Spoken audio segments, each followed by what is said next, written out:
Hoy te voy a hablar sobre los diferentes pasos por los que se termina reemplazando el hueso, porque más que formarse, hablamos de reciclarse, destruir para después volver a crear. Para ello, comenzaremos explicando cuáles son las principales células que forman parte de este proceso y terminaremos resumiendo las diferentes fases por las cuales nuestro cuerpo termina reemplazando ese hueso. Soy Iván, fisioterapeuta, y esto es Fisiogeriátrico. Antes de sumergirnos específicamente en las células, es importante destacar que el hueso es una estructura en continuo reciclado. Es fisiológico y normal que el hueso se reemplace en ausencia de enfermedad o problema de salud. Para ello van a existir una serie de células que forman parte de cada una de esas fases, por lo que existen papeles concretos que aportan ese equilibrio dentro del proceso. Romper o alterar el papel de estas células puede cambiar por completo dicho equilibrio, lo cual puede llegar a suponer problemas relacionados con el reemplazo del hueso, tanto por defecto como por exceso. Dentro de las diferentes células que pueden participar, principalmente vamos a encontrar las siguientes. La primera célula de la que vamos a hablar es el osteoclasto. Son las células encargadas del proceso que se conoce como reabsorción, que es la parte del reemplazo o de retirada de hueso, donde se elimina parte del mismo para que posteriormente se lleven a cabo otros procesos de formación o de síntesis. Se tratan de células grandes que tienen dos características. Por una parte, cuentan con lo que se denomina un borde en cepillo, que es donde tiene lugar la reabsorción, y por otra, una zona clara, rica en microfilamentos con integrinas, que van a ser las responsables de anclarse o unirse a la matriz. La matriz va a ser esa parte del hueso que proporciona, gracias a su composición, las características propias del hueso, dureza y resistencia, además de diferentes proteínas que son claves tanto para el propio hueso como para el resto del organismo. Así pues, son células clave en la primera fase del reciclado del hueso.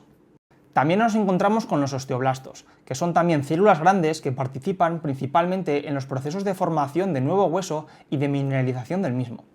Entre sus funciones destacan la síntesis de proteínas colágenas y no colágenas dentro de la matriz ósea, es decir, van a participar en la fabricación, por un lado, de proteínas de tipo colágeno, que son necesarias para aportar elasticidad al hueso, y por otro lado de tipo no colagénicas, o que no contienen colágeno, las cuales van a ser clave en la organización de cómo se va a regenerar ese hueso, en los procesos de mineralización e incluso van a mandar información a otros órganos, siendo una especie de mensajeras. También contribuyen a la mineralización de la sustancia osteoide, o lo que es lo mismo, esa parte del hueso que todavía no ha sido mineralizada.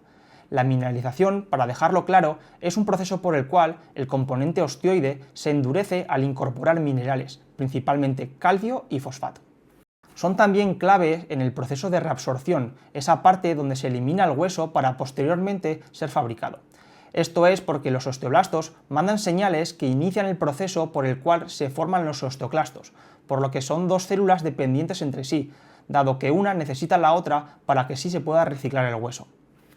Van a producir lo que se denomina como osteocalcina, que es una hormona que va a comunicarse con algunos órganos o partes de nuestro cuerpo. Lo hace con el páncreas y las células de la grasa para participar en los mecanismos de regulación de la insulina, permitiéndonos un mejor control de los niveles de azúcar o de glucosa en sangre. La osteocalcina también se podría comunicar con las gónadas o con las glándulas sexuales para promover la formación de testosterona y la fertilidad en los varones. Por lo tanto, aunque los osteoblastos son claves en la parte de la formación del hueso, también son necesarios para avisar a los osteoclastos para que vuelvan a comenzar con el proceso de reabsorción. Y por último, llegamos al osteocito. Una vez realizado el proceso de mineralización, algunos osteoblastos quedan atrapados dentro, transformándose en osteocitos.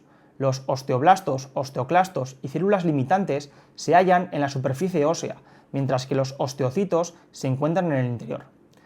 Los osteocitos son las células más abundantes del hueso y participan en la síntesis y mineralización de la matriz osteoide, es decir, esa parte del hueso que aún no se ha mineralizado, aunque se cree que su función principal es la de controlar el remodelado óseo, mediante lo que se conoce como mecanotransducción, es decir, el ser capaz de detectar la forma en la que el hueso recibe las cargas del día a día y producir una señal para que sea reparado en función de esa información. Ahora sí, llegamos a las fases de la remodelación. Como hemos explicado, el tejido óseo está en perpetua renovación. A este proceso se le conoce como remodelación ósea, el cual se efectúa gracias a la actividad o acción de multitud de células, donde las principales ya las hemos nombrado antes.